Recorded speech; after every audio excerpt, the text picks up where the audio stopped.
В Грузии начались вчера, когда у здания парламента в Тбилиси собралось около 10 тысяч человек. Они были возмущены тем, что российский депутат Госдумы от коммунистов Сергей Гаврилов не просто принял участие в заседании Межпарламентской ассамблеи православия, но и занял на этом заседании кресло спикера грузинского парламента. Где Гаврилов? Где этот оккупант? Кто посмел впустить оккупанта в парламент? Депутаты оппозиционных партий блокировали трибуну, не позволив российской делегации вернуться в зал заседания. Кроме того, российская делегация покинула здание, а потом и Грузию в сопровождении охраны. Несмотря на то, что Гаврилов занимает пост президента Ассамблеи православия, и политиков, и простых людей возмутило даже то, что его вообще пустили в страну. Накануне визита в Тбилиси депутат подтвердил, что считает необратимым признание России, Абхазии и Южной Осетии. Организатор форума Ассамблеи, депутат от правящей грузинской мечты Закария Куцанашвили пытался хотя бы немного исправить ситуацию, но в итоге ему пришлось отказаться от депутатского мандата. Я хочу принести извинения нашему обществу. Наверное, мне надо было лучше проработать организационные моменты. Глава грузинской мечты Бедзина Иванишвили пообещал наказать тех, кто предоставил в парламенте площадку для представителя страны-оккупанта. Представители правящей партии и власти Грузии осудили проведение этого форума, но и это не остановило протестующих. К парламенту прибывали люди с антироссийскими лозунгами. Оппозиция выдвинула требования: отставка председателя парламента Грузии Ираклия Кабахидзе и министра внутренних дел Грузии Георгия Гахария, а также изменение системы парламентских выборов. Россия оккупирует 20% территории Грузии. Она провела на этих территориях этническую чистку. Вообще непонятно, может ли считаться Российская Дума парламентом в отсутствие оппозиции. Но эти люди, на наш взгляд, не могут быть допущены вообще на территорию Грузии.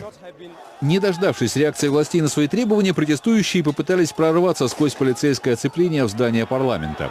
Тогда-то и начались столкновения. Пока спецназ пытался сдержать натиск толпы и не пропустить протестующих в парламент, патрульная полиция снабжала коллег и участников протестов питьевой водой.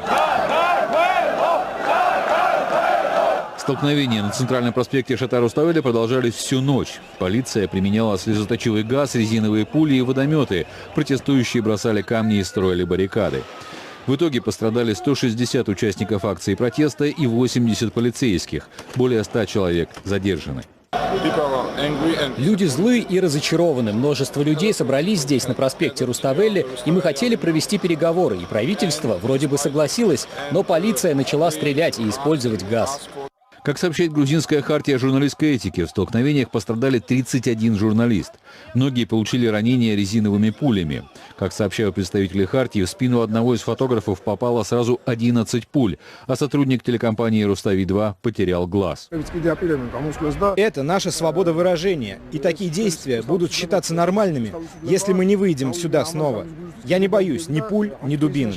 Международная правозащитная организация Human Rights Watch заявила, что полиция нарушила международные стандарты прав человека при применении спецсредств. В МВД Грузии сообщили, что полицией были применены спецсредства пропорциональной силы, предусмотренные законом. Премьер-министр Грузии Мамука Бахтадзе обвинил оппозиционную партию «Единое национальное движение», которую основал экс-президент Михаил Саакашвили, в попытке вывести страну из правовых рамок. Сам Саакашвили призвал своих бывших коллег довести начатое до конца. Президент Грузии Саломе Зурабишвили, которая срочно прервала визит в Минск и вернулась домой, сказала, что гражданское противостояние на руку только Москве.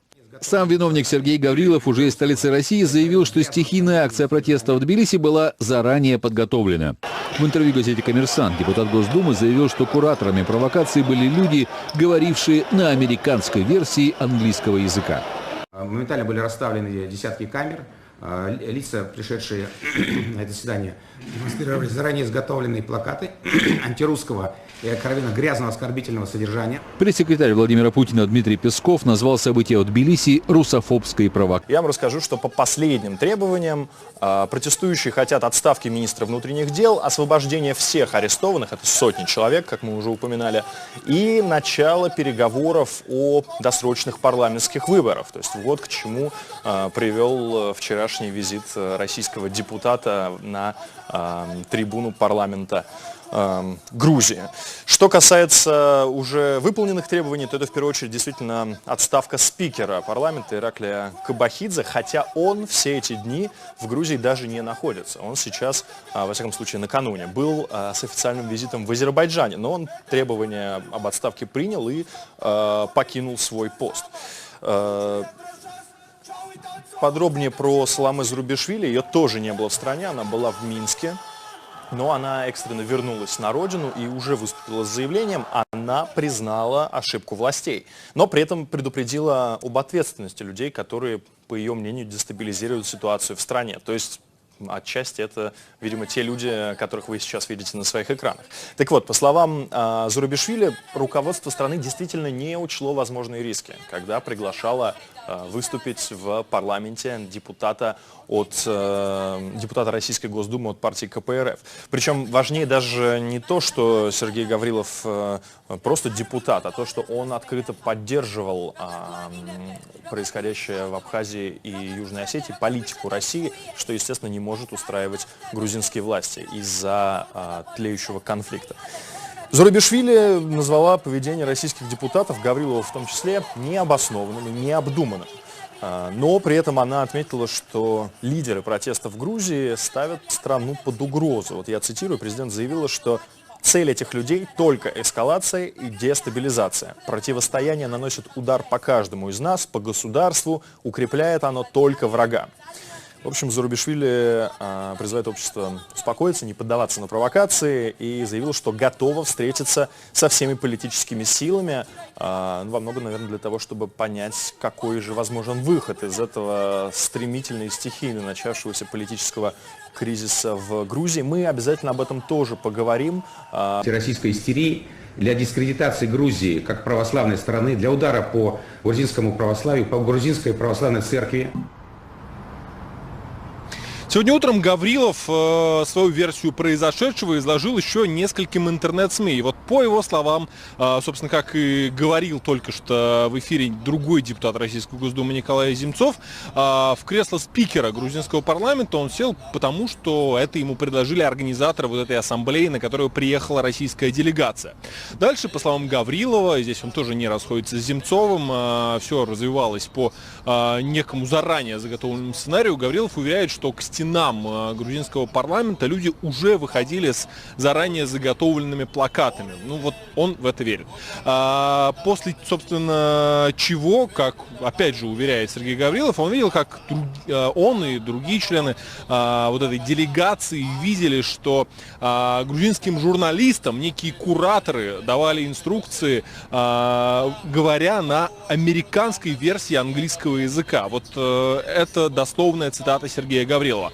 Здесь, конечно, интересно вспомнить его биографию. Он действительно депутат Российской Госдумы, был избран депутатом в 2007 году, а в 2008 действительно голосовал за признание России независимости Абхазии и Южной Осетии. Правда, он уверяет, что после 2008 года он ни разу на территорию непризнанных республик Абхазии и Южной Осетии не ездил.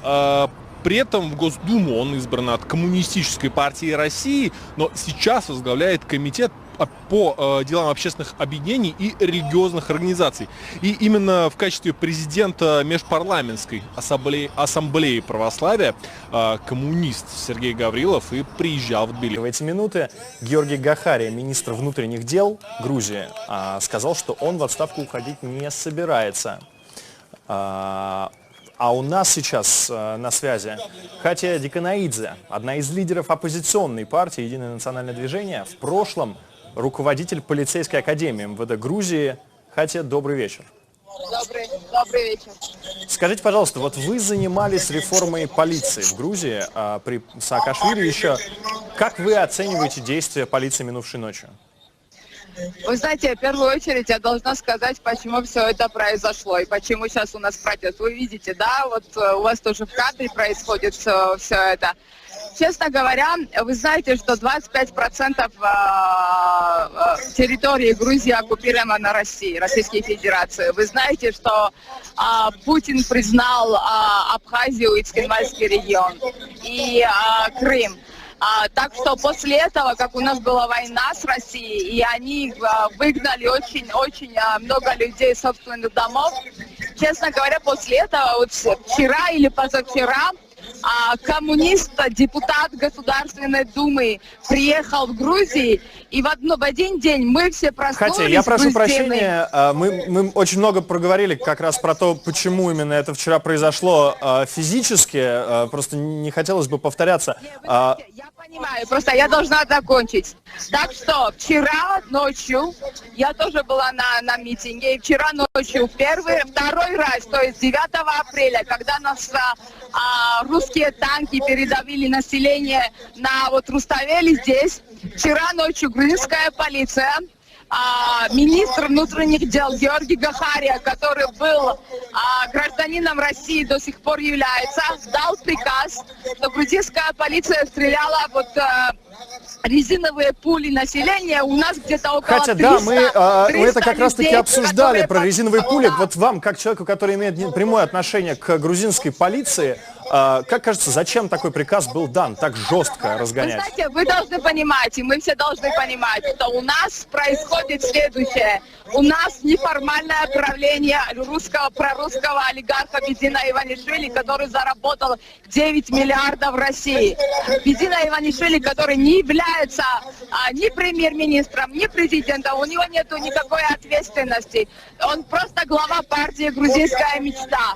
Вот олигарх, который правит, это последний олигарх, честно говоря, в регионе, он правит Грузией, и все абсолютно, вот все ветви власти, и полиция, и прокуратура, и судебная система находится реально под Бедина Иванишвили. Так что... То есть вам кажется, что он опасается за свою власть и поэтому отдал приказ так жестко Он разгонять? опасается за свою власть, он опасается за капитал, за финансы, коррупцию, которая сейчас есть в грузинской власти. Так что, честно говоря, все это произошло, потому что он опасается, что произойдет то же самое в Грузии, что произошло в Молдове.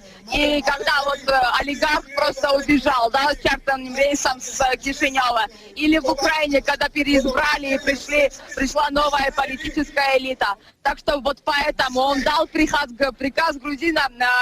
грузинской полиции. И мне это очень жалко, мне это очень больно. Но это не та грузинская полиция, которую мы сделали, которой я очень сильно, мы все очень сильно гордились. Вы знаете, у нас около 300 людей, которые пострадали, очень жестко пострадали. Стреляли резиновые пули. Скажите, пожалуйста, я правильно понимаю, что вы говорите, что за последние годы грузинская полиция стала хуже себя вести по отношению к населению? Можно повторить вопрос?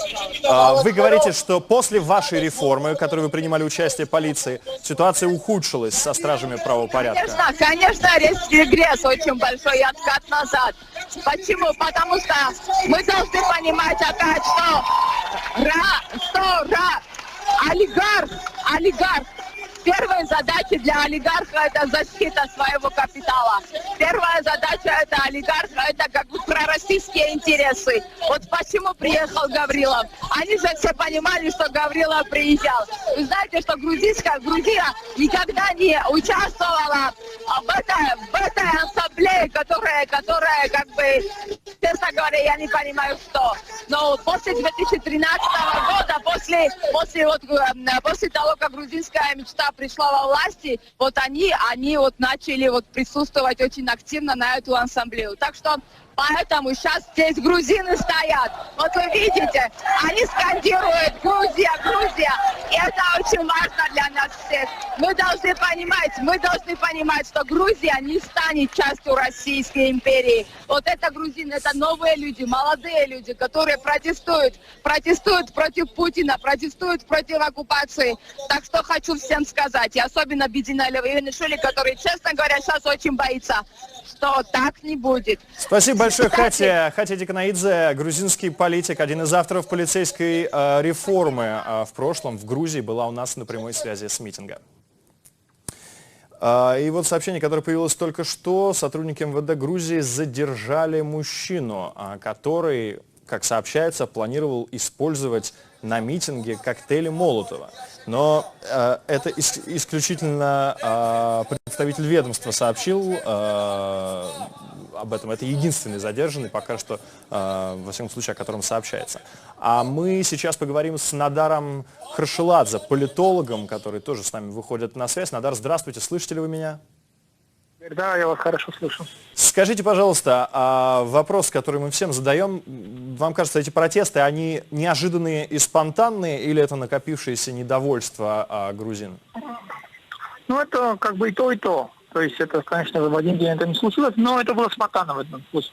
Я читал выступление господина Гаврилова, и там все очень как бы смешно смотреться, потому что этот человек глубоко не понимает то, что творится в Грузии, и то, что он там пишет про то, что люди же приходили подготовленными манифестами там. Ну, это у него как чем дальше в лес, тем дольше партизаны, то есть не было такого. Вчера было, даже трибуны не было, тут так было никак подготовлено, но это все, конечно же, продолжалось уже несколько месяцев, особенно с последних месяцев, был протест против усиления российской пропаганды в России. И, честно говоря, у нас особых претензий к господину Гаврилову не имеется. Он есть тот, кто есть. У нас претензии к тому, кто его принял тут в Грузии, кто посадил его в кресло председателя парламента. Человека не потому, что он из России, это глубоко ошибочное мнение, потому что этот человек голосовал против территориальной целостности Грузии. Этот человек представляет тот оккупационный режим, который не дает развиваться не только Грузии, но и целому региону. Кмузов, участник протестов накануне, который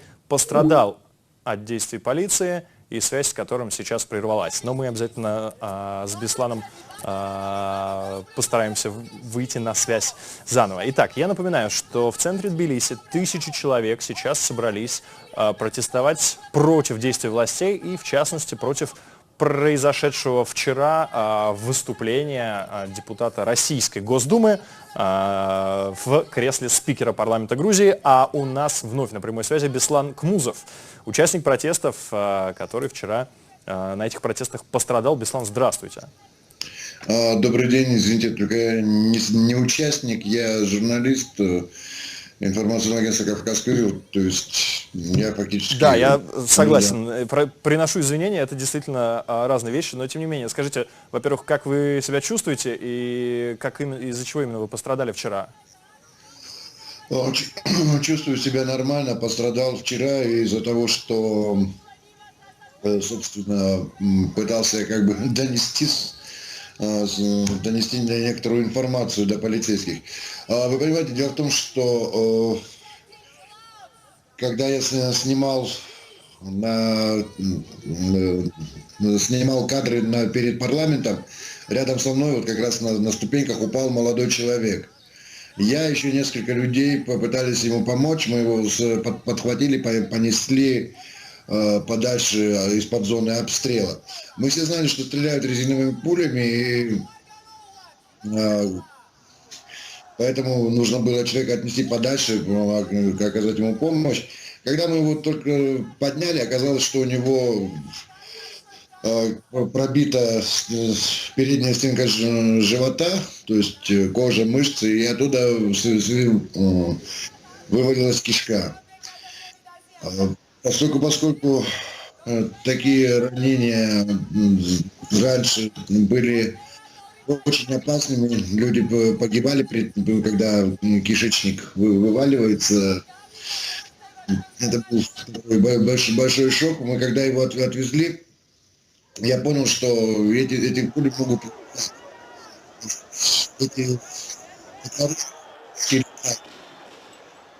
Когда мы нас оставили, я знак полиции сделал такой знак, этот тайм-аут человека, то, что ваши пули летальные, кричал, ваши пули убивают, вы убили человека. Услышав это, полицейские открыли по мне огонь, и одна из пуль попала мне как раз вот... То есть я пытался просто сказать, что они будут нарушать закон, что те пули, которые в принципе предназначены для разгона, именно для того, чтобы никто не погиб, эти пули будут убивать людей. Беслан, скажите, а вы видели такое раньше в Тбилиси именно? Так разгоняли какие-нибудь демонстрации в Грузии? Так, Вот так. Так нет. Почему? Потому что никогда не применялись пули вот такого типа. Я участвовал, вернее, также наблюдал, работая как репортер в 2007 году, когда разгоняли митинг 7 ноября. Тогда тоже применяли пули. Теряли свой поражающий эффект на расстоянии уже 5 метров. А на этот раз пуля пролетела от меня до спецназовцев было как минимум 25 метров. Я высчитал по гуглу с линейкой. Как минимум 25 метров. Тем не менее, как вы видите, пуля ударила таким образом, что разрезала лоб. Насколько я знаю, такие же пули применяли еще в Панкисском ущелье. Вот впервые, где применяли подобного типа пули, это в Панкисском ущелье в апреле этого года, когда разгоняли митинг местных жителей, протестовавших против строительства гидроэлектростанции. То есть... Подробности, которые вы приводите, они, конечно, довольно шокирующие. А вы могли бы рассказать, вот люди при этом как реагировали? Это был страх или ужас, или агрессия, когда в тебя стреляют резиновыми пулями и слезоточивым газ распыляют везде? Знаете, человек сразу испытывает злость. Когда в него попадает, не знаю, по крайней мере, люди, которые там были, они испытывали и злость, и такую, наоборот, такую вот, как бы эйфорию. Очень многие, в кого попадали пули, они окровавленные, выходили перед спецназовцами, стояли, раскинув руки, и кричали: ну давайте, стреляйте. Неужели вы не начинали их уговаривать, чтобы они прекратили воевать против своего народа, чтобы встали на сторону народа? Я сейчас далек от оценки, кто был прав. Но факт то, что люди не боялись этих пуль.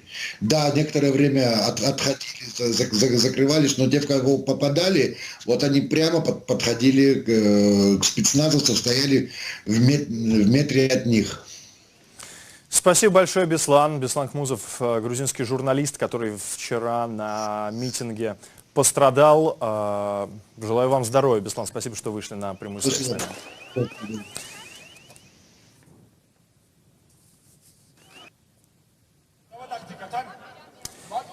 Итак, напоминаю, что мы следим за протестом в центре грузинской столицы. У здания парламента в Тбилиси собрались 1000 человек. Сегодня все проходит, во всяком случае, пока гораздо более мирно, чем вчера. Вчера выступление российского депутата в здании парламента вызвало возмущение у местных депутатов и у протестующих. Они собрались на улице, начали требовать отставки некоторых чиновников. И закончилось все достаточно жестоким разгоном демонстрации и сотнями пострадавших, сотнями задержанных людей. Но, тем не менее, сегодня люди вышли отстаивать свои требования вновь. О том, какая атмосфера там сейчас на митинге, спросим у Звяда Мчедлишвили, наш корреспондент, который вновь выходит на прямую связь. Звяд, здравствуй. Скажи, а как развиваются события на митинге? То есть люди ждут чего-то или они просто слушают выступающих и пытаются показать свою численность? Пока ситуация спокойная, сложно сказать, ждут чего-то люди или нет. Они слушают, больше, наверное, слушают все-таки выступающих. И я хочу сказать, что вот только сейчас стало известно, что в полицию были вызваны 3 лидера этой акции, причем они все из разных партий. Это Ник Амелия, который вчера, собственно, и призвал штурмом взять парламент. Это Георгий Угулава, бывший мэр Тбилиси во время правления Михаила Саакашвили, и Ираклио Куруашвили, лидер одной из партий, который тоже принимал вчера активное участие в акции. И, кстати, он также пытался прорвать кордон полиции со своими сторонниками. Но в полиции отмечают, что речь не идет о задержании, пока всего лишь допрос, но сама оппозиция не исключает, что будут задержания и лидеров. И, кстати, здесь уже прокомментировали заявление МВД о том, что задержан человек, который якобы изготавливал коктейли Молотова, которые должны были быть использованы против силовиков. Здесь считают, что таким образом полиция просто создает какую-то себе легитимизацию для вероятного очередного разгона.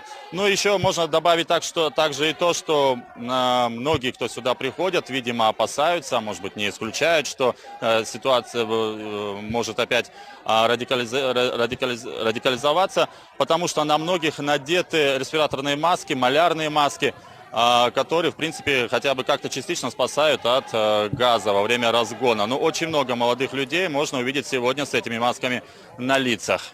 Звят, скажи, пожалуйста, а есть ли люди с палатками, может быть, какими-то? То есть планирует ли кто-то оставаться на ночь? Ну, как призывают лидеры, как они точнее говорят, выступая со сцены, что какая-то часть в любом случае останется, то есть акция не будет расходиться полностью, потом они опять завтра планируют собираться, и так до тех пор, пока власти не удовлетворят все их требования. Ну, собственно, требование главное это одно, это распуск парламента и назначение досрочных парламентских выборов. Но каких-то палаток или еще чего-то подобного не видно, хотя отмечу, что вчера ночью были попытки создания баррикад здесь на проспекте Руставели, но уже к утру. Кстати, опять надо отметить, что столкновения между протестующими и полицией продолжались вплоть до 7 часов утра. Они уже рассеялись по разным районам, улицам, прилегающим к проспекту Руставели. И вот эти вот баррикады были разобраны полицией утром. Но пока ничего подобного не наблюдается. Посмотрим, как будет развиваться ситуация дальше, потому что, например, вчера... Еще, наверное, за час до того, как начали происходить известные события, никто даже не мог предполагать, что мирная акция перерастет в нечто подобное.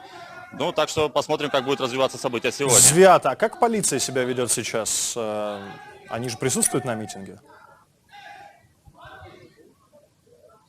Да, кстати, довольно спокойно. Мы тоже обратили на это внимание, довольно спокойно, я бы даже сказал, дружелюбно. Они прогуливаются здесь вдоль протестующих, общаются с некоторыми протестующими, не знаю, может быть, это их знакомые, но какой-то агрессии, нервозности не наблюдается. Но дело в том, что эта полиция, эта патрульная полиция, она, как правило, не принимает участие в разгонах. В разгоне принимают участие уже специальные подразделения, и вот эти специальные подразделения, они сейчас находятся внутри территории парламента. Спасибо большое, Звят.